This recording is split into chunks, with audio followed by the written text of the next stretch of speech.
여러분 안녕하십니까? 모텔 황제입니다. 이번 시간에는요, 대전에 입지하고 있는 매매물건 현황에 대해서 말씀드릴 건데요.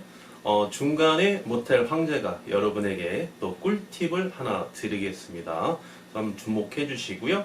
끝까지 강의 내용 시청해 주시면 감사하겠습니다. 대전에 입지하고 있고요. 물건 번호는 118445번에 해당되는 물건입니다. 사용 승인을 2003년 12월 20날 본 물건이 사용 승인을 받으셨고요. 지하 1층부터 지상 7층까지 이렇게 형성되어 있습니다. 대지 면적은 132평, 연면적은 674평입니다. 객실 수가 38개인데 연면적이 674평이면 객실 평수가 상당히 넓다 이렇게 보시면 되겠죠. 매가 현재 30억에 진행하고 있습니다. 30억. 소유자께서는 직영 중이시고요. 최대 용자 30억 가능합니다. 매가가 30억인데 최대 용자가 30억이 가능하다는 말씀이죠. 그런데 말이죠. 실인수가가 10억이 필요합니다. 실인수가 10억. 이 내용에 대해서 여러분에게 조금 이따가 꿀팁을 하나 드리겠습니다. 현재 매출은 4,500만 원이고요. 객실수 38개죠. 주차는 다수 가능하고요. 용도 지역은 일반 상업 지역에 입지하고 있죠. 마지막으로 이제 공시지가 한 평당 833만 578원에 해당되는요. 대전에 입지하고 있는 매매 물건 현황인데요. 해당 물건은 감정가격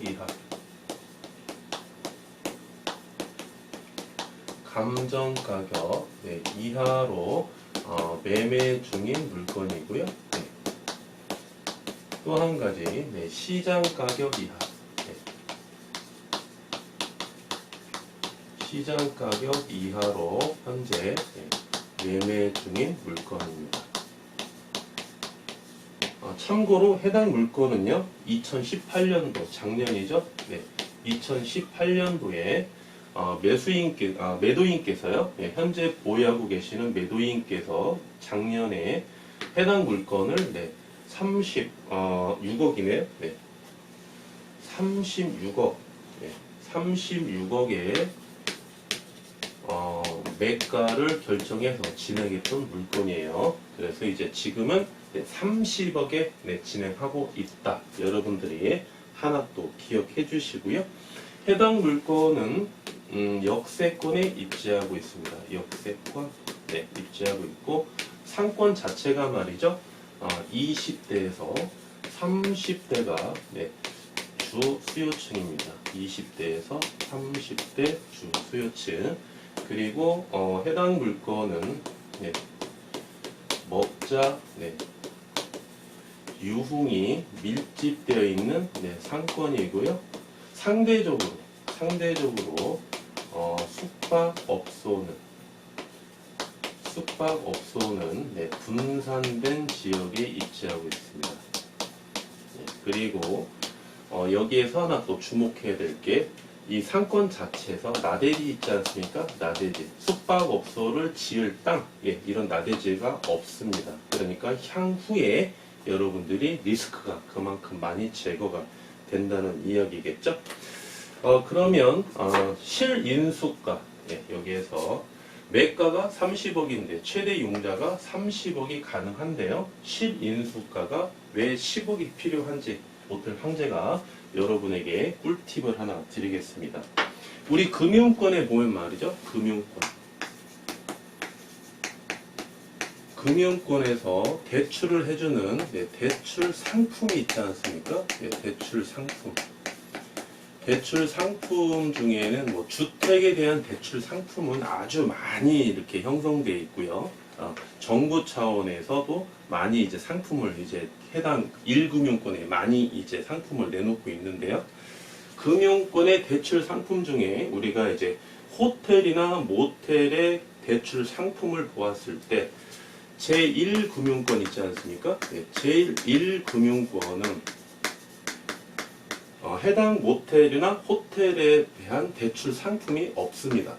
없다고 보셔도 무방하세요. 그러면 어떠한 금융권에서 해당 모텔이나 호텔에 대해서 상품이 있느냐, 제2금융권 있지 않습니까? 제2금융권에서는요 상가 중에 호텔, 모텔에 적용을 해서 대출 상품이 많이 이렇게 형성되어 있는 상품이 있어요. 제2금융권에서도 좀 신뢰할 수 있는 제2금융권입니다. 그리고 이자도 상대적으로 이 금융권 내에서도 이자율도 조금 상대적으로 저렴한 그런 금융권에서 대출 상품을 이렇게 많이 제시하고 있는데요.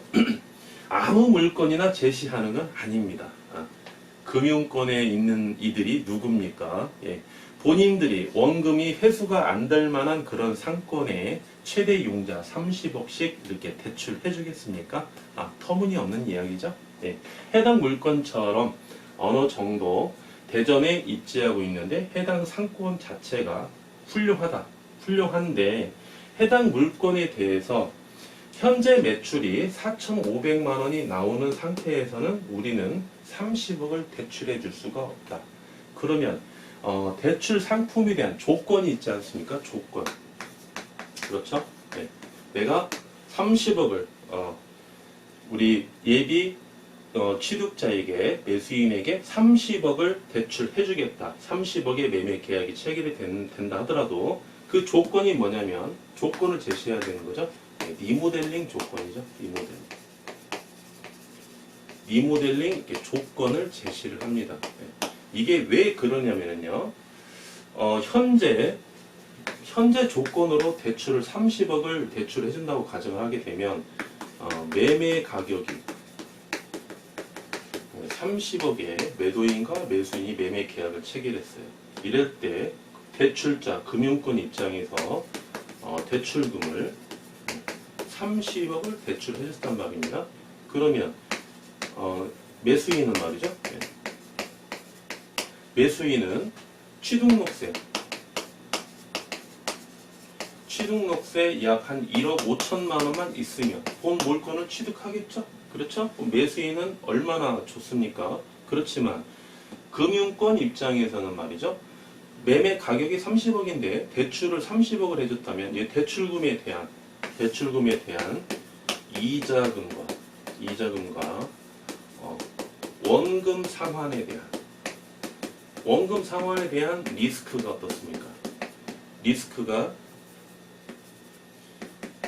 대출자 입장에서, 금융권 입장에서는 큰 거죠. 왜 큽니까? 지금 월 매출이 4,500만 원이에요. 4,500만 원인데 여기에서 가장 기본적으로 급여 줘야죠. 각종 공과금 줘야죠. 세금 줘야죠. 그리고 일정한 잡비 소요되죠. 여기에다가 대출자에게 줘야 될 이자, 그리고 일정한 원금, 이걸 이제 우리가 원리금이라고 그러죠. 원리금, 상환 능력을 평가를 해야 되는데, 월 매출 4,500에서는 원리금 상환 능력이 현저하게 떨어진다는 겁니다. 현저하게. 그래서 30억을 대출해 줄 수 없다는 거예요. 그러면 이 조건이 뭡니까? 리모델링 한다는 거죠. 리모델링을 얼마? 10억 투자하라.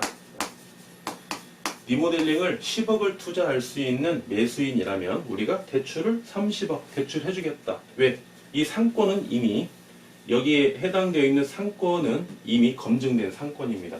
여기 상권이 있는데요. 여기에 비교할 수 있는 모텔이 몇 개가 있습니다. 해당 모텔에 매출을 봤더니 이분들의 부가가치세, 종합소득세 납부 금액을 봤더니 매출을 유추해낼 수 있겠죠? 유추. 누가? 금융권에서. 그러면 리모델링을 10억을 하게 된다면 월 매출이 현재 4,500인데요. 9천까지는 예상이 가능하겠다. 9천만 원까지. 누가? 예비 매수인이 10억 리모델링 해서 정상적으로 운영을 한다면 다른 조건은 동일하다고 가정을 했을 때 월 매출이 9천만 원이면은 이렇게 따져봤을 때 이자금과 원금, 즉 원리금 상환 능력은 우리가 보장받을 수 있다. 그렇죠? 네, 충분히 회수할 수 있다. 이러한 계산이 판단이 서기 때문에요. 리모델링을 할 수 없는 매수인에게는 30억 융자 대출을 못 해주고요. 자기 자본 10억 정도는 보유하고 있는 예비 매수인이라면 우리가 30억을 대출해 주겠다. 대신 너희가 갖고 있는 10억은 그대로 리모델링에 투자를 해라. 그러면 우리가 30억을 대출해 주겠다. 이제 이런 거거든요. 그래서 만약에 이렇게 진행을 한다고 가정을 했을 때 금융권에서는 어떠한 요구를 하냐면 절차상 매매 계약이 체결이 되죠. 예. 이 조건에 내가 수용을 해서 대출금을 30억 받겠다. 그러면 매매 계약을 체결하게 되면 금융권에서 제2금융권이죠. 예, 금융권에서 이제 요구사항이 있죠. 요구사항. 여기가 이제 S금융이라고 한번 해볼게요. 예. S금융이라고 하면은요, S금융 계좌를 개설해서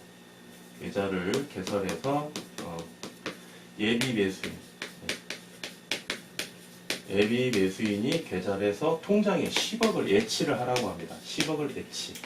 10억을 예치하는 걸 보고 30억을 대출해 주는 거죠.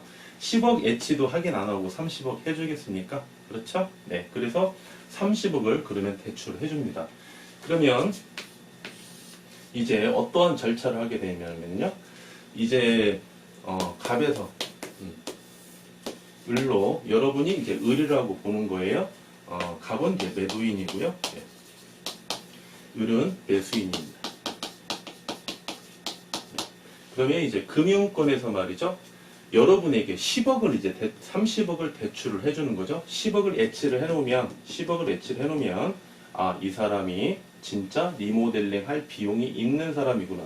리모델링을 해야만이 매출 월 9천만 원까지 상승하고 월 9천만 원까지 상승을 해야 원리금 상환 능력을 우리가 확보할 수 있기 때문에 이 작업은 필수 작업입니다. 그렇게 해서 이제 매매 계약이 체결이 되면은요.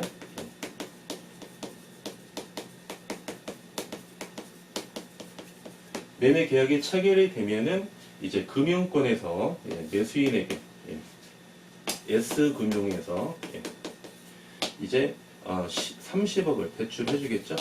30억을 대출해서 이제 잔금까지 원활히 이루어지고 그 다음에요.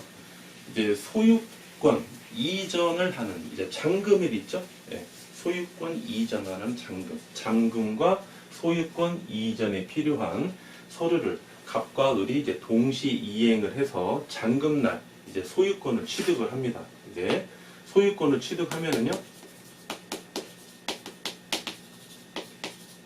이제 리모델링을 해야 되겠죠? 리모델링. 그렇죠? 예. 을이 이제 리모델링 이제 인테리어 업자 이제 병에게 리모델링을 추진을 합니다. 그런데 이제 다행인 거는요, 금융권에서 리모델링 업자를 선정하는 건 아니에요. 본인이 직접 리모델링 업자를 선정할 수 있습니다. 그래서 이제 리모델링을 실시를 하면은요, 리모델링 업자가 금융권에다가 세금 계산서를 청구합니다. 세금 계산서를 청구해요. 리모델링 비용을 청구하는 거죠. 뭐 첫 번째 리모델링 비용, 두 번째 리모델링 비용, 세 번째 이렇게 해서 뭐 절차적으로 뭐 5번까지 청구를 하면은 금융권에서는 10억을 30억 중에 리모델링 비용 10억 있죠. 10억을 매수인에게 주는 게 아니에요. 직접 인테리어 업자 통장으로 이게 개인이면 개인 아니면 법인이면 법인 이 사업자 통장으로 세금 계산서를 청구하는 만큼 이쪽으로 계좌를 해드립니다. 입금을 해드려요. 첫 번째 청구서가 들어오면 입금해드리고 두 번째 청구서가 들어오면 또 입금해드리고 이렇게 해서 뭐 5번에 걸쳐서 청구를 했다면 5번에 걸쳐서 인테리어 업자에게 직접 이렇게 해서 비용을 직접 지급을 합니다. 이런 식으로 여기에서 매수인에게 이렇게 30억이 다 가는 게 아니에요. 30억이 전체적으로. 예, 리모델링 비용 10억은 이쪽으로 안 가고요. 이쪽으로 간다는 거죠. 그러면 여기에서 이제 10억 예치를 했죠. 예, 10억 예치한 거는 여기서 잔금으로 사용하는 거죠. 잔금. 잔금이래. 잔금 지급이래. 예. 금융권에서 가백에 20억을 대출해주고 20억을 이렇게 지급을 하죠. 그러면 을은 잔금일에 계약금이 3억이면은 3억 넣고 7억이 남아있겠죠. 여기 7억. 그럼 7억. 그러면 27억이 가백에 오죠. 네, 그러면 갑은 을에게 어떻습니까? 어떤 의무가 있습니까? 소유권 이전에 필요한 서류를 동시 이행할 의무가 있죠. 그렇게 해서 소유권 이전이 되는 거고, S금융에서는 20억이 갖고 이제 10억을 이제 대출금이 남았는데 이 10억을 소유권자 을에게 주는 게 아니고 이 10억을 인테리어 업자한테 이렇게 지급을 한다는 내용입니다. 이런 절차를 통해서. 그래서 여러분들이 모든 모텔이나 호텔에 대해서 이런 상품이 있는 게 아니에요. 예, 대출자, 금융권에서 봤을 때 이런 상품을 해도 되는 물건을 이렇게 본인들이 분석을 합니다. 그래서 우리가 그런 물건을 주는 경우가 있어요. 금융권에다가 이 물건은 상당히 좋은 물건이다. 그리고 상권도 좋다. 리모델링을 하게 되면 월 매출이 이 정도 나올 거라 예상이 된다. 니네들이 검증해봐라. 역시나 검증했더니 좋단 말이죠. 네.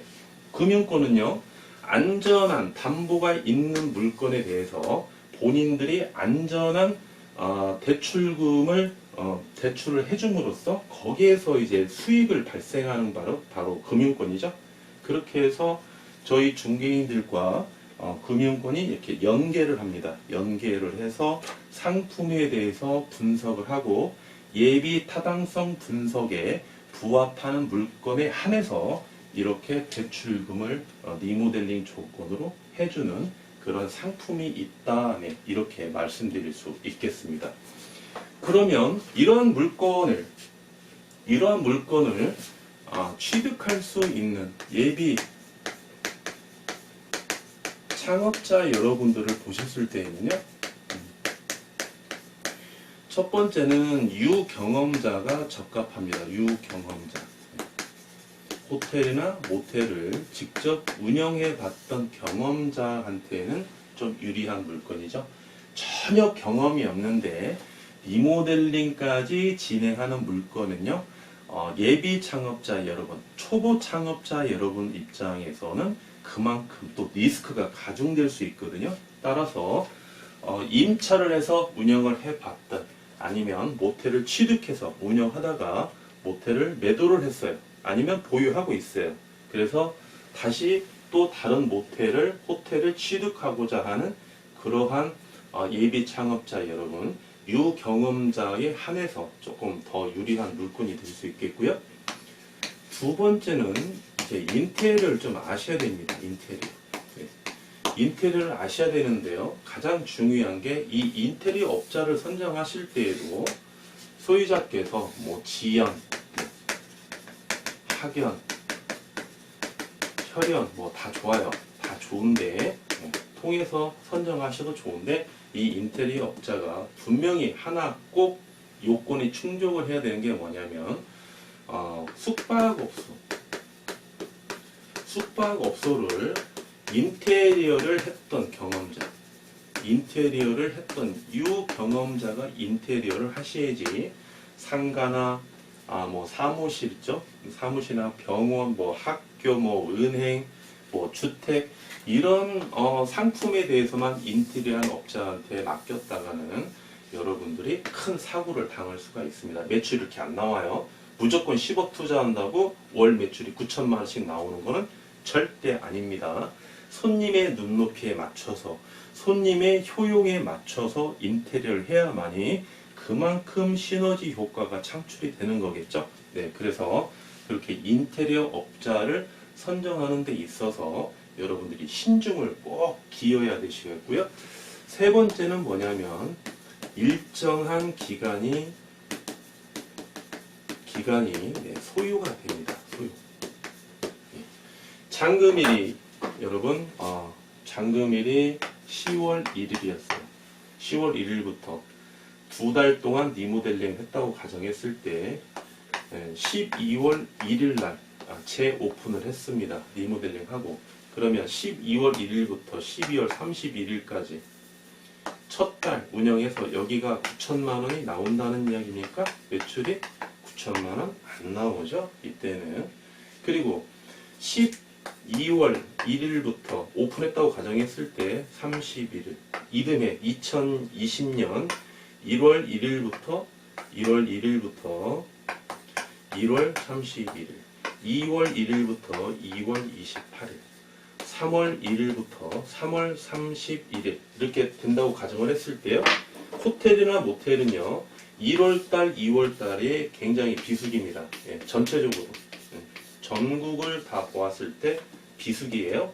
그러면 모텔 황제가 운영했다고 가정했을 때 보시면 1개월, 한 달, 두 달, 세 달 때에는 피나는 노력을 하셔야 됩니다.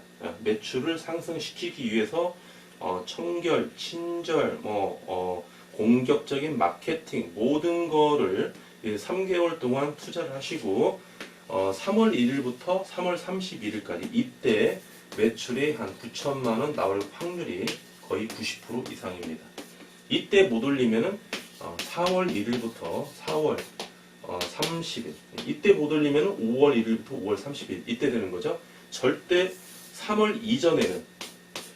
3월달 이전에는 매출 9천만 원 맞추기가 어렵다는 겁니다. 가장 빨리 잡아도 3월 1일부터 3월 31일까지부터 매출 9천만 원 올릴 가능성이 90%라는 거예요. 그래서 일정한 기간이 이렇게 소요가 된다. 일정한 기간이. 그래서 이제 이때 얼마나 운영을 잘 하냐에 따라서 3월 달에 매출이 9천만 원이 나오는데 한 번도 경험이 없는 예비 창업자 여러분들이 이때 경험이 없는 상태에서 3개월 운영한다고 해서 4개월째 매출이 이렇게 나온다고 보장을 받을 수 있냐 이거예요. 모텔 황제니까 확률이 90%지. 예비 창업자 여러분들이 운영하신다면 이때 90% 확률 안 나옵니다. 확률은 30%밖에 안 나와요. 이때 확률. 그럼 언제 나오겠습니까? 최소한 한 6개월 정도는 하셔야 6개월 정도는 하셔야 매출이 9천만 원 정도는 나올 수 있습니다. 매출이 여러분 4,500에서요 5,500 6,500 7,500 8,500에서 9천만 원 이렇게 한번 가정을 해봤을 때요 4,500에서 리모델링을 한 후에 5,500은 쉽습니다. 그냥 올라와요. 6,500까지도 쉽습니다. 상대적으로. 근데 가장 어려운 데가 여기죠. 턱걸이가 여기입니다. 7,500부터요 9천만 원 올리기가 상당히 어렵습니다. 눈 감고 있어도 6,500까지는 올라와요. 이 기간 동안에 무조건 올라옵니다. 예비 창업자 여러분이 아무리 경험이 없어도요 직원들이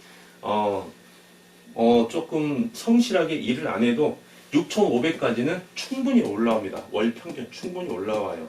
문제는 뭐냐면 3월 달에 도래했을 때 과연 8,500에서 9,000까지 오르느냐 아니면 7,500에서 멈추느냐 이 차이인 거죠. 이 차이입니다. 그래서 융자가 30억이면 절대 적은 금액이 아니죠. 절대 적은 금액이 아니에요. 이 기간이 이 준비 운영 기간이 있지 않습니까? 이 3개월 이 기간이 지금 3개월이라고 모텔 황제가 이렇게 명시를 해 놓았지만 이 기간 일정한 기간이 소요가 되는데 이 일정한 기간이 적게 소요가 돼야 여러분이 유리한 거죠. 이 기간이 길어지면 굉장히 어려워질 수 있는 거예요. 묻힐 수가 있다는 거예요.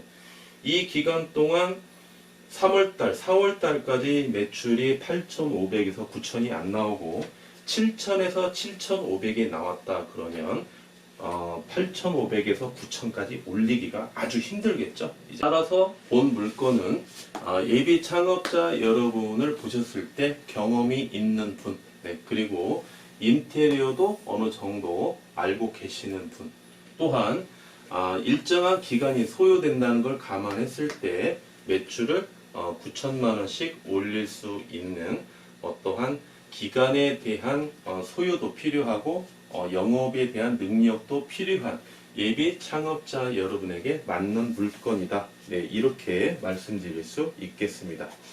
네, 마지막으로 이제 이자 지급액과 기대 수익률 한번 살펴볼까요? 네, 이자 지급액과 기대 수익률. 이자 지급액은요, 우리가 30억 융자를 받으시죠? 네, 30억. 네. 30억 융자를 받으시면 해당 상품의 금융권에서는요, 요구 수익률이죠. 예, 이자율을 4.3% 이렇게 요구를 하고 있고요. 1년의 이자가 1억 2,900만 원이고요.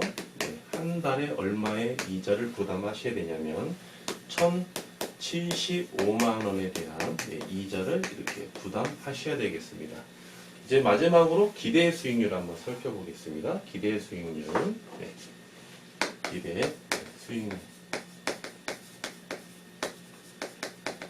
자기 자본 10억 투자하시죠? 네, 10억. 10억을 투자하시고 월 매출 9천만 원 중에요. 예상할 수 있는 순수익은 3,900만 원입니다. 12개월로 곱해 주시고 비율로 이렇게 환산해 주시면 기대 수익률은요 46.8% 이렇게 보겠습니다. 물론 이제 오토 운영 가능 시 오토 운영 시도 이렇게 높은 수익률을 우리가 누릴 수 있겠습니다. 이 수익률에 대한 대가가 뭡니까? 바로 이제 리모델링을 한 그 리스크를 아는 수익률이죠. 네. 그렇기 때문에 여러분들이 본 물건이 이러한 물건은 금융권에서 최대 융자 매매 가격에 근접한 정도의 최대 융자가 이렇게 나오는구나. 이러한 상품도 있고 이러한 물건도 있구나. 여러분들이 한번 유념해 주시면 되겠습니다. 네, 지금까지 모텔 황제였습니다. 감사합니다.